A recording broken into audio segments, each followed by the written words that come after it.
بسم اللہ الرحمن الرحیم۔ دوستو، آج ہم اس ویڈیو میں بتائیں گے فجر کی قضا نماز پڑھنے کا صحیح اور مکمل طریقہ۔ دوستو، ظہر سے پہلے یا پھر ظہر کے بعد کس وقت میں ہمیں قضا نماز پڑھنی ہے، کتنی رکعت پڑھنی ہے، صرف فرض ہی پڑھنی ہے یا سنت بھی پڑھنی ہے؟ آئیے جانتے ہیں مکمل طریقہ۔ کس وقت میں کتنی رکعت پڑھنی ہے؟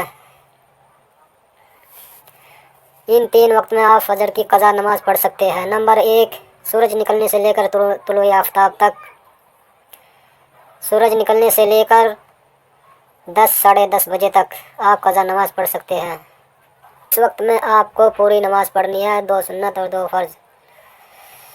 نمبر 2، زوال سے لے کر ظہر کی اذان سے پہلے تک، یعنی 11 بجے سے لے کر 1 بجے سے پہلے تک آپ قضا نماز پڑھ سکتے ہیں، صرف 2 فرض ہی پڑھنی ہوگی۔ نمبر 3، ظہر یا جمعہ کی نماز کے دوران اگر جماعت چھوٹ جانے کا اندیشہ ہو تو پہلے جماعت ادا کرے، اور اگر جماعت چھوٹ جانے کا اندیشہ نہ ہو تو پہلے قضا پڑھ لے۔ اللہ تعالیٰ با جماعت نماز پڑھنے کی توفیق عطا فرمائے، آمین۔